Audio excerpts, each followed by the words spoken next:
Hi guys, welcome to code for your growth YouTube channel. మనం Java playlist లో last class లో nested loops use చేసి pattern programmes ఎలా చేయాలని తెలుసుకున్నాం కదా. సో ఈ రోజు క్లాస్ లో ఏం చేద్దాం అంటే న్యూ కాన్సెప్ట్, స్విచ్ కాన్సెప్ట్ గురించి తెలుసుకుందాం. ఓకే, స్విచ్ అసలు ఈ స్విచ్ అంటే ఏంటి? స్విచ్ అంటే ఏంటి అంటే మనం ఇఫ్ ఎల్స్ లాడర్ యూజ్ చేసాం కదా. ఇఫ్ ఎల్స్ లాడర్ యూజ్ చేసినప్పుడు ఏం చేసాం? మల్టిపుల్ కండిషన్స్ వెరిఫై చేయాల్సి వస్తే మనం అప్పుడు యూజ్ చేసే కాన్సెప్ట్ ఏంటి? ఇఫ్ ఎల్స్ లాడర్ అనేది యూజ్ చేస్తాం, అంతే కదా. అంటే ఇఫ్ పక్కన ఒక ఎక్స్ప్రెషన్ ఉంటుంది, ఆ ఎక్స్ప్రెషన్ ట్రూ కాకపోతే మళ్ళీ ఎల్సిఫ్ లో ఇంకొక ఎక్స్ప్రెషన్ రాసుకోవచ్చు. ఆ ఎల్సిఫ్ కూడా ఫాల్స్ అయితే నెక్స్ట్ ఎల్సిఫ్ లో ఉన్న కండిషన్ ఎగ్జిక్యూట్ అవుతుంది అని చెప్పుకున్నాం కదా. అంటే if condition 1 elif condition 2 elif condition 3 else, ఇలా చెప్పుకున్నాం కదా.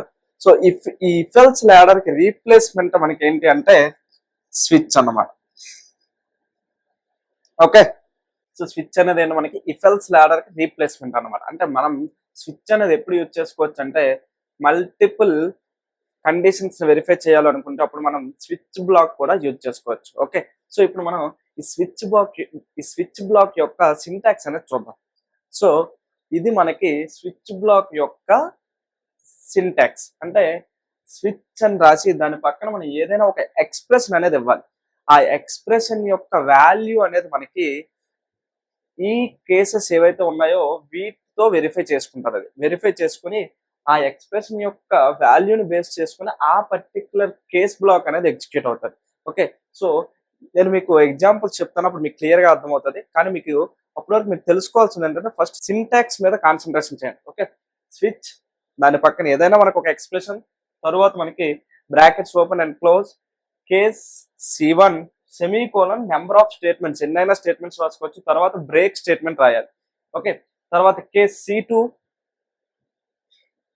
స్టేట్మెంట్స్ బ్రేక్, అంటే మనకి ఎన్ని స్టేట్మెంట్స్ ఎన్ని కేసెస్ కావాలంటే అన్ని కేసెస్ రాసుకోవచ్చు. తర్వాత మనకి డిఫాల్ట్ బ్లాక్ అంటాం, దీన్ని మనం ఏమంటాం? Default block. సో ఇది డిఫాల్ట్ బ్లాక్. ఓకేనా, సో ఒక ఎగ్జాంపుల్ చూద్దాం మనం. సో ఈ ప్రోగ్రామ్ చూడండి, మనము CH అనే వేరియబుల్లో ఒక క్యాపిటల్ C అనే వేరియబుల్ తీసుకున్నాము. తర్వాత స్విచ్ ఆఫ్ CH, ఈ ఎక్స్ప్రెషన్ లో నేను ఓన్లీ ఆ CH అనే క్యారెక్టర్ మాత్రమే ఇచ్చాను. ఓకే, CH అనే వేరియబుల్ మాత్రమే ఇచ్చాను. తర్వాత case A, case B, case C, అంటే ఇక్కడ ఈ ఎక్స్ప్రెషన్ లో మనకి ఏముంది? ఒక వేరియబుల్ ఉంది. ఆ వేరియబుల్లో ఉన్న వాల్యూ ఏంటి? Capital C. సో ఈ వేరియబుల్లో ఉన్న వాల్యూకి ఈక్వివాలెంట్ బ్లాక్ అంటే ఈ CH అనేది C కదా, C ఇక్కడ కేస్ C అని ఉంది కదా, కాబట్టి ఈ బ్లాక్ అనేది ఎగ్జిక్యూట్ అవుతుంది. ఓకే, సో ఈ రెండు బ్లాక్లు ఎగ్జిక్యూట్ అవ్వవు మనకి. సో ఎప్పుడైతే ఈ ఎక్స్ప్రెషన్ యొక్క వాల్యూకి ఈక్వివాలెంట్ బ్లాక్ ఏదైతే ఉంటుందో ఆ బ్లాక్ అనేది మనకి ఎగ్జిక్యూట్ అవుతుంది. ఓకే, సో నాకు అవుట్పుట్ ఏమొస్తుంది? C అని వస్తుంది. కాబట్టి అవుట్పుట్ ఏమొస్తుంది? C అని వస్తుంది. అదే నాకు ఇక్కడ క్యాపిటల్ C ప్లేస్ లో క్యాపిటల్ B ఉంది అనుకోండి, అప్పుడు నాకు ఏమొస్తుంది? CH అనే వేరియబుల్లో క్యాపిటల్ B ఉంది. క్యాపిటల్ B ఉన్న బ్లాక్ ఏంది? Case B. కేస్ B లో ఏముంది? System dot out dot print B ఉంది. కాబట్టి అవుట్పుట్ నాకు ఏమొస్తుంది? B వస్తుంది. అదే నాకు లెట్స్ సే సమ్ E అని ఇచ్చాం అనుకోండి, ఇక్కడ E అనే బ్లాక్ ఉందా? A అని ఉంది, B అని ఉంది, C అని ఉంది, కానీ E అనే బ్లాక్ లేదు. అప్పుడు ఏంది ఎగ్జిక్యూట్ అవుతుంది అంటే డిఫాల్ట్ బ్లాక్ ఎగ్జిక్యూట్ అవుతుంది. మనకు అప్పుడు output not A, B or C అని వస్తుంది. అంటే ఇది సేమ్ మనకి ఇఫ్ ఎల్స్ లాడర్ లో ఎల్స్ బ్లాక్ అనేది ఎప్పుడు ఎగ్జిక్యూట్ అవుతుంది? ఇఫ్ పక్కన ఉన్న కండిషన్, ఎల్స్ పక్కన ఉన్న కండిషన్ ఇవేవి కూడా ఎగ్జిక్యూట్ అవ్వకపోతే మనకి ఎల్స్ బ్లాక్ ఎగ్జిక్యూట్ అవుతుంది కదా. సేమ్ అలానే మనకి డిఫాల్ట్ బ్లాక్ అనేది ఈ కేసెస్ ఏవి కూడా ఎగ్జిక్యూట్ అవ్వకపోతే అప్పుడు మనకి డిఫాల్ట్ బ్లాక్ అనేది ఎగ్జిక్యూట్ అవుతుంది. ఓకే, సో ఇప్పుడు మనం దీనికి ఈక్వివాలెంట్ ఇఫ్ ఎల్స్ లాడర్ రాద్దాం ఒకసారి. సో ఇక్కడ మనకి ఫస్ట్ ఎక్స్ప్రెషన్ లో ఈ ఈక్వల్ తో ఏది ఉంది? CH ఈక్వల్ టు A అని ఉంది. కాబట్టి అది కేస్ A, అక్కడ system dot out dot println A, ఇక్కడ మనకి system dot out dot println A. CH equal to B అయితే system dot out dot println B, ఇక్కడ system dot out dot println B. CH equal to C అయితే system dot out dot println C, ఇక్కడ కూడా system dot out dot println C. Else ఈ మూడు execute అవ్వకపోతే మనకి ఏది ఎగ్జిక్యూట్ అవుతుంది? ఎల్స్ బ్లాక్ ఎగ్జిక్యూట్ అవుతుంది. ఇందులో ఏముంది? Not A, B or C. ఇక్కడ ఏముంది? Not A, B or C. అంటే డిఫాల్ట్ బ్లాక్ అనేది మనకి ఈక్వివాలెంట్ ఏ బ్లాక్? Else black. ఇక్కడ మనకి ఏ కండిషన్స్ వెరిఫై అవ్వకపోతే మనకి ఎల్స్ బ్లాక్ ఎగ్జిక్యూట్ అవుతుంది. అలానే ఏ కేస్ బ్లాక్ కూడా మ్యాచ్ అవ్వకపోతే మనకి డిఫాల్ట్ బ్లాక్ అనేది ఎగ్జిక్యూట్ అవుతుంది. Okay, so if else ladder కి ఈక్వివాలెంట్ రీప్లేస్మెంట్ ఏంటో మనకి స్విచ్ బ్లాక్. ఓకేనా? సో మీరు ఇది గుర్తుపెట్టుకోవాలి. ఓకేనా? అదే మనం ఇక్కడ సిహెచ్ ఇక్కడ మనకి ఇఫ్ పక్కన మనము ఏదైనా ఎక్స్ప్రెషన్ రాసుకోవచ్చు. అంతేనా? CH is less than or equal to capital A, CH is greater than or equal to capital B. ఈ ఎక్స్ప్రెషన్స్ అన్ని రాసుకోవచ్చు. కానీ ఇటువంటి ఎక్స్ప్రెషన్స్ అన్ని మనము అందులోకి కన్వర్ట్ చేయలేం. ఓన్లీ ఎక్కడైతే మీరు ఈక్వల్ టు యూజ్ చేస్తారో అటువంటి ఎక్స్ప్రెషన్స్ మాత్రమే మనము కన్వర్ట్ చేయగలం. ఎందుకు అంటే మనకి ఇక్కడ మనం దేంతో మ్యాచ్ చేస్తున్నాము, ఈ వేరియబుల్ అనేది దీనికి ఈక్వల్ అవుతుందా లేదా అనేది. అంటే ఇక్కడ ఏదైతే ఎక్స్ప్రెషన్ ఉంటుందో ఆ ఎక్స్ప్రెషన్ యొక్క వాల్యూ దీనికి ఈక్వల్ అవుతుందా లేదా అనేది మనం వెరిఫై చేస్తాం. అంటే అక్కడ ఈక్వల్ అవుతుందా లేదా అంటే ఏంటి, ఈ double equal to operator use చేస్తుంది. సో ఇక్కడ ఇఫ్ కండిషన్ లో ఏదైతే double equal to operator use చేసి మనం రాసామో ప్రోగ్రామ్స్, వాటిని మాత్రమే మనం స్విచ్ బ్లాక్ లోకి కన్వర్ట్ చేసుకోగలం. అంతేగాని కొన్ని దగ్గర మనము if CH less than or equal to A, CH greater than or equal to be అయితే నాకు పర్టికులర్ లాజిక్ ఎగ్జిక్యూట్ అవ్వని రాస్తుంది. అది ఏం చేస్తుంది, అట్ ది ఎండ్ ఒక బూలియన్ వాల్యూని రిటర్న్ చేస్తుంది. ఓకే, ఇటువంటి స్టేట్మెంట్స్ మనం అలా కన్వర్ట్ చేయలేము. ఓకే, సో ఇటువంటి స్టేట్మెంట్స్ మనం అలా కన్వర్ట్ చేయలేము. ఎక్కడైతే double equal to operator use చేయగలుగుతున్నామో ఆ స్టేట్మెంట్స్ మాత్రం మనం స్విచ్ బ్లాక్ కింద కన్వర్ట్ చేయగలం. ఓకే, ఎందుకంటే అక్కడ ఎక్స్ప్రెషన్ అనేది మనకి ఈ కేసులో ఉన్న వాల్యూకి ఈక్వలా కాదా అని వెరిఫై చేస్తాం. ఓకే, సో మీరు అది గుర్తుపెట్టుకోవాలి. ఓకేనా? ఓకే, సో మనం స్విచ్ బ్లాక్ యొక్క సింటాక్స్ గురించి అలానే స్విచ్ బ్లాక్ ఎగ్జిక్యూషన్ ఎలా అవుతుందని తెలుసుకున్నాం కదా. సో ఇప్పుడు మనం ఏంటి అంటే స్విచ్ బ్లాక్ మీరు రాసేటప్పుడు గుర్తుపెట్టుకోవాల్సిన పాయింట్స్ అనేవి ఇక్కడ రాసాం చూడండి.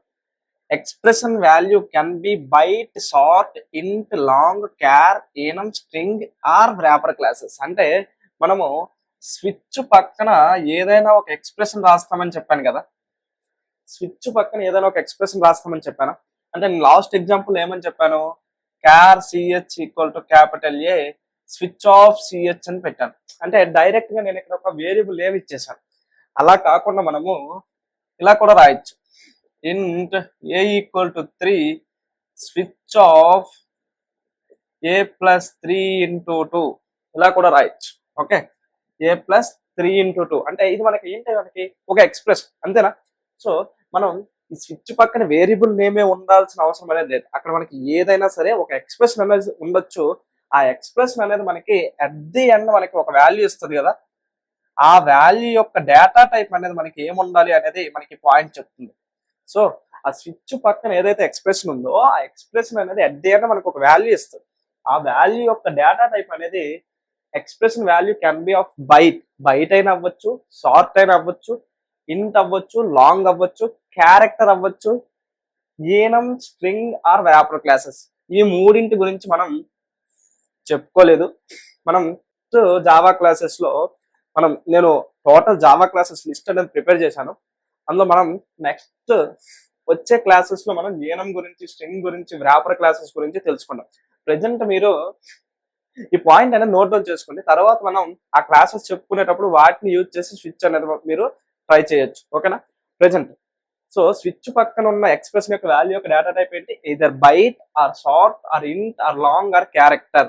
Okay, enum, string or wrapper classes. అంతేగాని మనకి ఫ్లోట్ కానీ, డబుల్ కానీ, బూలియన్ కానీ అవ్వకూడదు. ఓకేనా? సో మీరు అది గుర్తుపెట్టుకోండి. ఓకేనా? Next point, break statement is optional. ఇది మీకు చాలా ఇంపార్టెంట్ పాయింట్. సో నేను లాస్ట్ ఎగ్జాంపుల్ ఏం రాశాను, ఇది మనం ఇంతకు ముందు రాసుకున్న ప్రోగ్రామ్. ఇక్కడ మనకి ఏమన్నా బ్రేక్ స్టేట్మెంట్ ఈజ్ ఆప్షనల్ అంటే ఇక్కడ మనం ఏదైతే బ్రేక్ స్టేట్మెంట్ రాస్తామో అది మనకి కంపల్సరీగా స్విచ్ బ్లాక్ రాసేటప్పుడు రాయాల్సిన అవసరం అనేది లేదు. అది మనకి ఆప్షనల్. ఓకే, అది మనకి ఏంటి, ఆప్షనల్. అంటే మనం ఇక్కడ బ్రేక్ రాయకపోతే మన ఎగ్జిక్యూషన్ ఎలా అవుతుంది సార్ అంటే, లెట్స్ సే నేను ఇక్కడ బ్రేక్ రాయలేదు.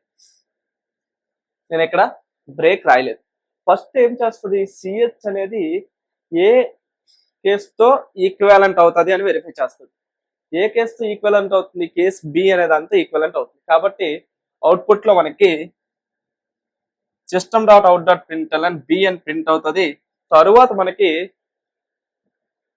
ఈ స్టేట్మెంట్ కూడా ఎగ్జిక్యూట్ అవుతుంది. ఇక్కడ మనకి బ్రేక్ లేదు కదా, మళ్ళీ అది ఎక్కడైతే బ్రేక్ స్టేట్మెంట్ ఫైండ్ అవుట్ చేస్తుందో అక్కడ వరకు ఉన్న స్టేట్మెంట్స్ అన్ని కూడా మనకి ఎగ్జిక్యూట్ అవుతాయి.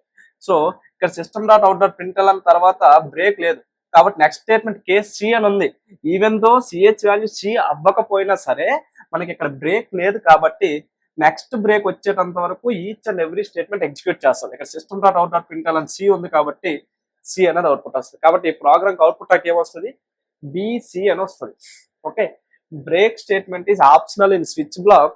ఒకవేళ మనం బ్రేక్ స్టేట్మెంట్ అనేది రాయకపోతే అది ఏం చేస్తుంది, నెక్స్ట్ బ్రేక్ స్టేట్మెంట్ అంటే ఫస్ట్ ఆ ఎక్స్ప్రెషన్ కి equivalent case block find out చేస్తుంది. ఫైండ్ అవుట్ చేసిన తర్వాత అక్కడ నుంచి ఎక్కడైతే తను first break statement find out చేస్తుందో ఆ బ్రేక్ స్టేట్మెంట్ వరకు each and every statement run అవుతుంది. ఈవెన్ దో ఆ కేస్ క్లాస్ అనేది ఈక్వివాలెంట్ స్విచ్ ఎక్స్ప్రెషన్ కాకపోయినా సరే మనకి ఆ బ్రేక్ స్టేట్మెంట్ వరకు ఉన్న ఈచ్ అండ్ ఎవ్రీ స్టేట్మెంట్ మనకి రన్ అవుతుంది. అందుకే మనకి ఇక్కడ బి అనేది బికి ఈక్వల్ అంటే ఈ system dot out dot print అని బి అంటే బి వచ్చింది. తర్వాత ఇక్కడ బ్రేక్ లేదు కాబట్టి next system dot out dot print అని సి ఎగ్జిక్యూట్ అయ్యి మనకి సి వచ్చింది. ఓకే, ఈవెన్ దో సి అనేది ఈక్వివాలెంట్ సిహెచ్ కాదు, కానీ మనకి ఈ స్టేట్మెంట్ అనేది ఎగ్జిక్యూట్ అయింది. ఎందుకు, ఇక్కడ బ్రేక్ స్టేట్మెంట్ లేదు కాబట్టి. ఓకేనా, next default block is optional. ఈ డిఫాల్ట్ బ్లాక్ అనేది మనం ఏదైతే రాస్తామో ఇది మనకి ఆప్షనల్, రాయొచ్చు రాయకపోవచ్చు. మనం ఇఫ్ ఎల్స్ లాడర్ లో ఎల్స్ బ్లాక్ అనేది మనకి ఏంటి, ఆప్షనల్, అంతే కదా. ఎల్స్ రాయొచ్చు రాయకపోవచ్చు, ఎక్కడ కూడా మనకి డిఫాల్ట్ బ్లాక్ అనేది ఆప్షనల్. ఈ కేసెస్ లో ఏదైనా కేసు ఈక్వివాలెంట్ అయితే ఆ కేసు ఎగ్జిక్యూట్ అవుతుంది. ఈక్వివాలెంట్ కాకపోతే డిఫాల్ట్ బ్లాక్ ఉంటే ఆ డిఫాల్ట్ బ్లాక్ ఎగ్జిక్యూట్ అవుతుంది, లేకపోతే డిఫాల్ట్ బ్లాక్ అనేది ఎగ్జిక్యూట్ అవ్వదు, అంతే. సేమ్ ఇఫ్ ఎల్స్ లాడర్ లో ఎల్స్ ఎలా అయితే ఉందో ఆప్షనల్ గా ఇక్కడ కూడా డిఫాల్ట్ అనేది మనకి ఏంటి అంటే optional. Okay, next we can have variables in the switch expression but not in the case expressions. So దీన్ని మనం ఏమంటాము, స్విచ్ ఎక్స్ప్రెషన్ అంటాం. ఓకే, దీన్ని మనం ఏమంటాం, కేస్ ఎక్స్ప్రెషన్స్ అంటాం. ఓకే, సో ఇక్కడ నేను లాస్ట్ ఎగ్జాంపుల్ చెప్పేటప్పుడు ఇక్కడ స్విచ్ ఆఫ్ a+2 అని రాశానా, అంటే ఈ స్విచ్ పక్కన ఉన్న ఎక్స్ప్రెషన్ ఏదైతే ఉందో అందులో మనకి వేరియబుల్స్ అనేవి ఉండొచ్చు. Okay, we can have variables in the switch expression. Switch పక్కన ఉన్న ఎక్స్ప్రెషన్ లో మనకి వేరియబుల్స్ అనేవి ఉండొచ్చు, కానీ కేస్ పక్కన ఉన్న ఎక్స్ప్రెషన్స్ లో మనకి వేరియబుల్స్ అనేవి ఉండకూడదు. అంటే ఇక్కడ కేస్ పక్కన మనం ఓన్లీ ఇప్పుడు వరకు ఏం రాసాం, వాల్యూస్ మాత్రమే రాసాం. అలా కాకుండా కేస్ 1+2 ఇలా కూడా రాయొచ్చు. అప్పుడు అది ఏం చేస్తుందంటే ఈ 1+2 యొక్క ఎక్స్ప్రెషన్ యొక్క వాల్యూ క్యాలిక్యులేట్ చేసి ఆ వాల్యూకి ఈక్వివాలెంట్ ఎక్స్ప్రెషన్ అయితే అప్పుడు మనకి ఆ బ్లాక్ అనేది ఎగ్జిక్యూట్ అవుతుంది. సేమ్ ఇక్కడ స్విచ్ పక్కన ఎక్స్ప్రెషన్ ఉన్నప్పుడు ఆ ఎక్స్ప్రెషన్ మొత్తం క్యాలిక్యులేట్ చేసి అది ఎలా అయితే ఎవాల్యుయేట్ చేస్తుందో ఇక్కడ కూడా కేస్ పక్కన మనకి ఆ ఎక్స్ప్రెషన్ అనేది ఎవాల్యుయేట్ చేస్తుంది. ఓకే, సో అంటే మన స్విచ్ పక్కన కేస్ పక్కన కూడా ఎక్స్ప్రెషన్స్ అనేవి రాసుకోవచ్చు. కానీ మీరు గుర్తుపెట్టుకోవాల్సిన పాయింట్ ఏంటంటే స్విచ్ పక్కన ఉన్న ఎక్స్ప్రెషన్స్ లో వేరియబుల్ ఉండొచ్చు, కేస్ పక్కన ఉన్న ఎక్స్ప్రెషన్స్ లో వేరియబుల్స్ ఉండకూడదు. అంటే కేస్ a+2 ఇలా రాయకూడదు. ఓకే, కేస్ పక్కన ఉన్న ఎక్స్ప్రెషన్స్ లో వేరియబుల్స్ అనేవి మనకి ఉండకూడదు. ఓకేనా, okay. Next constant expressions can be there in case expressions. అంటే ఇక్కడ మనం చూడండి 1+2 అనేది ఆల్వేస్ మనకి ఏంటి, సేమ్ వాల్యూ రిటర్న్ చేస్తాం. కానీ వేరియబుల్ ఉంటే అది ఏం చేస్తుంది, డిఫరెంట్ వాల్యూస్. ఆ వేరియబుల్ యొక్క వాల్యూని బట్టి ఆ కేస్ పక్కన ఉన్న ఎక్స్ప్రెషన్ అనేది చేంజ్ అయిపోతుంది.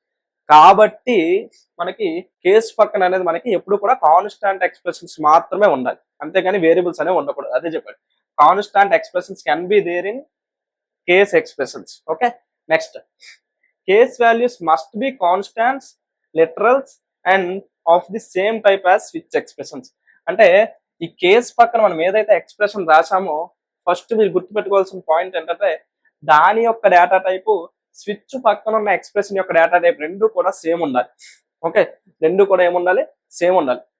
కేస్ పక్కన ఏదైతే ఎక్స్ప్రెషన్ రాసామో ఆ ఎక్స్ప్రెషన్ రిటర్న్ చేసే డేటా టైపు స్విచ్ పక్కన రాసిన ఎక్స్ప్రెషన్ రిటర్న్ చేసిన డేటా టైప్ D1 D2 రెండు కూడా ఏముండాలి, సేమ్ ఉండాలి. రెండు కూడా మనకి సేమ్ ఉండాలి. And then case values must be constants or literals. అంటే ఈ కేస్ వాల్యూస్ అనేవి మనకి నేను ఏమని చెప్పాను, వేరియబుల్స్ అనేవి ఉండకూడదు.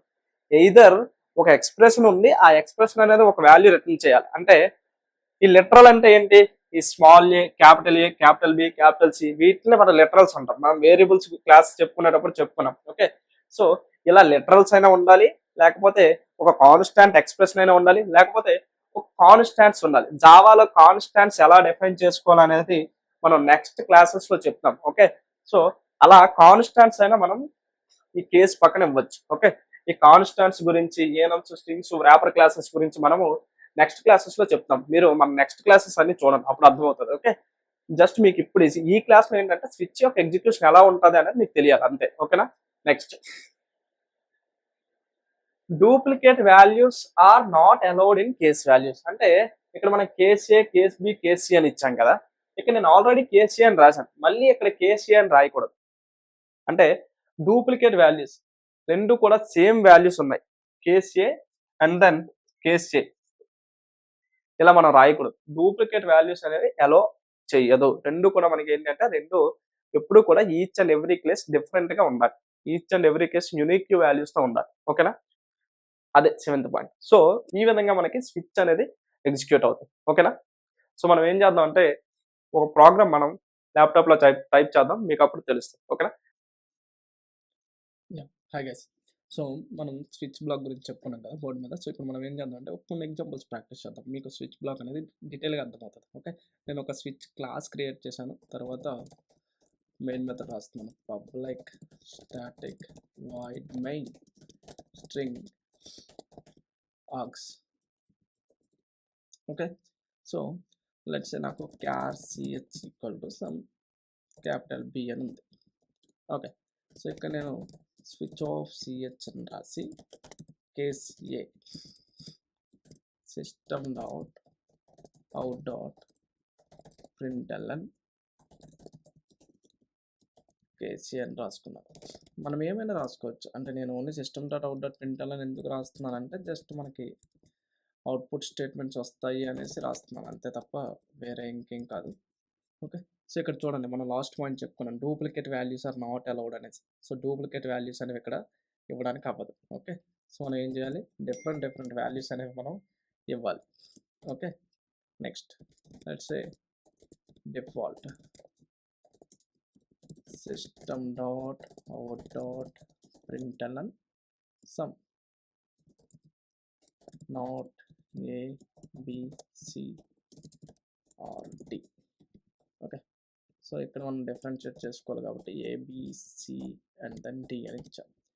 జస్ట్ అంటే మనకి ఏ స్విచ్ బ్లాక్ మీకు ఎగ్జిక్యూషన్ తెలియాలి, అంటే ఇక్కడ మనకి ఏ స్టేట్మెంట్స్ ఉన్నాయన్నది మనకు అనవసరం, అది మనకి మీకు నచ్చిన స్టేట్మెంట్స్ రాసుకోవచ్చు. నేను జస్ట్ మీకు డిఫరెన్షియేట్ చేయడానికి just system dot out dot println statements అనేవి రాస్తున్నాను.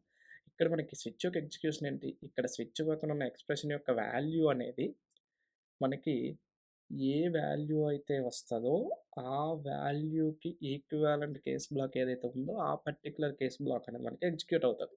ఓకే, సో ఇక్కడ నాకు స్విచ్ సిహెచ్ వాల్యూ ఏముంది, బి ఉంది, కాబట్టి ఇక్కడ నాకేంటి క్యాపిటల్ బి ఉన్న బ్లాక్ ఏంటి, కేస్ బి. అదేంటి system dot out dot println B అనేసి ఉంది, కాబట్టి మనకి ఏమవుతుంది, కాబట్టి మనకి క్యాపిటల్ బి అని ప్రింట్ అవుతుంది. ఒకసారి నేను సేవ్ చేశాను, కంపైల్ చేశాను,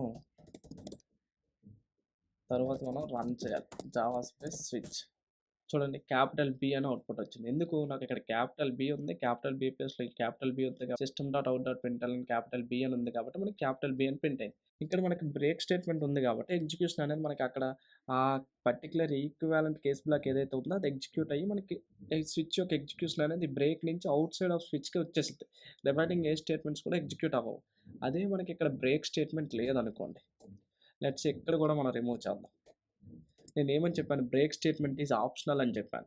ఓకే, నేను ఇక్కడ ఈ బ్రేక్ తీసేసాను, ఈ బ్రేక్ తీసేసాను. ఓకే, సో ఇప్పుడు మనం ఒకసారి కంపైల్ చేసి రన్ చేద్దాం. కంపైల్ చేశాను, నెక్స్ట్ రన్ చేస్తాను. నాకు ఏమని వచ్చింది చూడండి, బిసిడి అని వచ్చింది. ఎందుకు, ఇక్కడ నాకు ఈ బికి ఈక్వాలెంట్ బి ఏంటి, ఈ ఎక్స్ప్రెషన్ స్విచ్ ఆఫ్ సిహెచ్ అంటే క్యాపిటల్ బి ఉంది సిహెచ్ వేరియబుల్లో, క్యాపిటల్ బికి ఈక్వాలెంట్ కేస్ బ్లాక్ ఏంటి, ఈ బ్లాక్. ఈ బ్లాక్లో ఏమని ప్రింట్ అయింది, system dot out dot println capital B అని ఉంది కాబట్టి క్యాపిటల్ బి అని ఫస్ట్ ప్రింట్ అయింది. దాని తర్వాత మనకి బ్రేక్ లేదు కాబట్టి నెక్స్ట్ ఈ కేసెస్తో దానికి పని లేదు, డైరెక్ట్గా అక్కడ ఉన్న స్టేట్మెంట్స్ అన్నీ ఎగ్జిక్యూట్ చేస్తుంది నెక్స్ట్ బ్రేక్ స్టేట్మెంట్ ఉన్నంత వరకు. ఇక్కడ నాకు system dot out dot println C, system dot out dot println D ఉంది కాబట్టి డి అని ఉంది కాబట్టి నాకు సిడి అని వస్తుంది. ఓకే, ఇక్కడ బ్రేక్ స్టేట్మెంట్ ఉంది కాబట్టి మనకి అక్కడితో ఎగ్జిక్యూషన్ అనేది ఆగిపోద్ది. ఒకవేళ ఇది కూడా లేదనుకోండి, అప్పుడు చూడండి ఏమని వస్తుంది చూడండి. చూడండి బీసీడి నాట్ ఏ బీసీఆర్డి అంటే ఇక్కడ కూడా బ్రేక్ లేదు కాబట్టి నాకు నెక్స్ట్ ఏంటి నాట్ ఏబిసిఆర్డి ఇదొక ప్రింట్ స్టేట్మెంట్ ఉంది కాబట్టి ఇది కూడా నాకు ప్రింట్ అయింది. ఓకేనా? అదే ఇంకా అదే లెట్స్ సే నాకు ఇక్కడ బ్రేక్ స్టేట్మెంట్ ఉందనుకోండి, అప్పుడు నాకు ఏం ప్రింట్ అవుతుందో చూడండి. Java C space switch dot Java space switch నాకు ఏమని ప్రింట్ అయింది? బీసీ అని ప్రింట్ అయింది. ఎందుకు? నాకు ఈ బీకి ఈక్వలెంట్ కేస్ బ్లాక్ ఇది కాబట్టి system dot out dot print B ఈ క్యాపిటల్ బి అనేది ప్రింట్ అయింది. ఆ తర్వాత ఇక్కడ బ్రేక్ స్టేట్మెంట్ లేదు కాబట్టి నాకు ఈ బ్లాక్ ఎగ్జిక్యూట్ అయింది. System dot out dot print C కాబట్టి క్యాపిటల్ సి ప్రింట్ అయింది. తర్వాత బ్రేక్ స్టేట్మెంట్ ఉంది కాబట్టి నాకు ఎగ్జిక్యూషన్ అనేది బయటకు వచ్చేస్తుంది, స్విచ్ బయటకి. ఈవెన్ దో ఇక్కడ మనకి బ్రేక్ స్టేట్మెంట్స్ లేకపోయినా సరే ఇక్కడ ఫస్ట్ బ్రేక్ స్టేట్మెంట్ అనేది అక్కడ అయిపోయింది కాబట్టి నాకు అక్కడ నాకు ఏమని వచ్చింది? క్యాపిటల్ బి అండ్ సి అని అవుట్పుట్ వచ్చింది. కొంతమందికి ఇంకో డౌట్ ఉంటుంది, సరే ఇక్కడ ఏ పక్కన బ్రేక్ లేకపోతే ఏమవుతుంది అనేసి. చూడండి అది కూడా చూద్దాం. Each and every possible interest మీకు చూస్తే నేను ఇప్పుడు ఒక 4 ఎగ్జాంపుల్స్ చెప్పాను. 4 కూడా 4 డిఫరెంట్ కైండ్ ఆఫ్ ఎగ్జిక్యూషన్స్ అనమాట. మీకు అవి ఇన్పుట్ అవుట్పుట్ క్వశ్చన్స్ చేసేటప్పుడు మీకు చాలా యూజ్ అవుతుంది. ఓకే, సో కాబట్టి ఇక్కడ మనకి ఏమొస్తుందో చూద్దాం. ఇక్కడ క్యాపిటల్ ఏ పక్కన మనకి బ్రేక్ స్టేట్మెంట్ లేదు కాబట్టి ఏమొస్తుందో చూద్దాం. కంపైల్ చేశాను, రన్ చేశాను, నాకు సేమ్ అవుట్పుట్ వస్తుంది బి అండ్ సి. ఇక్కడ నాకు క్యాపిటల్ ఏ పక్కన బ్రేక్ లేదు కానీ నాకు ఈ సిహెచ్ ఈక్వల్ టు బి అనేది ఫస్ట్ ఎగ్జిక్యూట్ చేసే బ్లాక్ ఏంటి? ఈ బ్లాక్. అంతేగాని నాకు ఈ బ్లాక్ కాదు కదా. ఏ అనే బ్లాక్ ఎగ్జిక్యూట్ చేసి ఉంటే అప్పుడు నాకు ఏబిసి అని వచ్చేది. కానీ నాకు అక్కడ ఏ బ్లాక్ ఎగ్జిక్యూట్ చేసింది? బి అనే బ్లాక్ ఎగ్జిక్యూట్ చేసింది కాబట్టి నాకు ఈ బి అని ప్రింట్ అయింది. తర్వాత బ్రేక్ లేదు కాబట్టి తర్వాత నాకు సి అని ప్రింట్ అయింది. తర్వాత నాకు బ్రేక్ ఉంది కాబట్టి ఎగ్జిక్యూషన్ అక్కడితో ఆగిపోయింది అనమాట. అర్థమైందా? సో మీరు ఏం చేయాలంటే ప్రాక్టీస్ చేయాలి మల్టిపుల్. మీకు అంటే మైండ్లో ఇది ఎలా చేస్తే ఏమవుతుంది, ఇది ఎలా చేస్తే ఏమవుతుంది, ఇలా మీకు కొన్ని క్వశ్చన్స్ వస్తాయి కదా, అవి జస్ట్ టైప్ చేసి రన్ చేసేయండి. అప్పుడు మీకు తెలుస్తుంది అనమాట దాని వే ఆఫ్ ఎగ్జిక్యూషన్ ఎలా ఎగ్జిక్యూట్ అవుతుందని మీకు అప్పుడు తెలుస్తుంది. అంతేగాని ఇది ఎలా అయితే ఇది ఇలా అవుతుందేమో, ఇది ఎలా అయితే ఇది ఇలా అవుతుందేమో అని మీరు మైండ్లో అనుకుంటే మీకు రాదు. మీరు జస్ట్ టైప్ చేసి రన్ చేయండి అంతే. జస్ట్ 2 minutes టైప్ చేసి రన్ చేస్తే మీకు అవుట్పుట్ తెలుస్తుంది, దాని వే ఆఫ్ ఎగ్జిక్యూషన్ మీకు తెలుస్తుంది. మీకు ఎప్పుడైతే వే ఆఫ్ ఎగ్జిక్యూషన్ కాన్సెప్ట్ తెలిసిందో మీరు అది మైండ్లో గుర్తుండిపోద్ది అనమాట. ఓకేనా? నెక్స్ట్ డిఫాల్ట్ స్టేట్మెంట్ అనేది ఆప్షనల్ అని చెప్పాను. ఇక్కడ నేను డిఫాల్ట్ స్టేట్మెంట్ తీసేస్తాను. సో మనకి ఎటువంటి కంపైలేషన్ ఎర్రర్ కూడా రాదు. కంపైలేషన్ ఎర్రర్ వచ్చిందా? రాలేదు. సో డిఫాల్ట్ స్టేట్మెంట్ అంటే ఏంటి? మనకి ఆప్షనల్, అందుకే మనకి కంపైలేషన్ ఎర్రర్ అనేది రాలేదు. ఓకే, చూడండి నాకు అవుట్పుట్ అనేది వచ్చేసింది బీసీ అని వచ్చింది. ఎందుకు? సేమ్ ఎగ్జాంపులే, మనకి జస్ట్ డిఫాల్ట్ స్టేట్మెంట్ తీసేసాం అంతే. ఓకే, సో ఇదన్నమాట. మళ్ళీ మనము నేనేమని చెప్పాను? ఇక్కడ మనకి byte, int, short, long, character ఈ డేటా టైప్స్ ఇవ్వగలం కానీ ఫ్లోట్ డేటా టైప్ ఇవ్వలేము అని చెప్పాను. ఓకే, చూడండి float A equal to let's 3.14 F అని ఇచ్చాను. ఇక్కడ లెట్స్ నేను క్యాపిటల్ ఏ అని ఇచ్చాను అనుకోండి.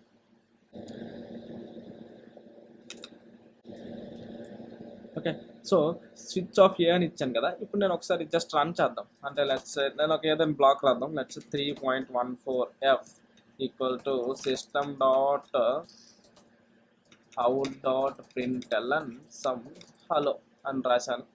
నేను బ్రేక్ రాయలేదు, డిఫాల్ట్ బ్లాక్ రాయలేదు. కంపైల్ చేద్దాం. Java C space switch dot java. ఇక్కడ మీకు చూడండి ఏం ఎర్రర్ వచ్చింది? Constant label of float is not compatible with switch selector type float అని వచ్చింది.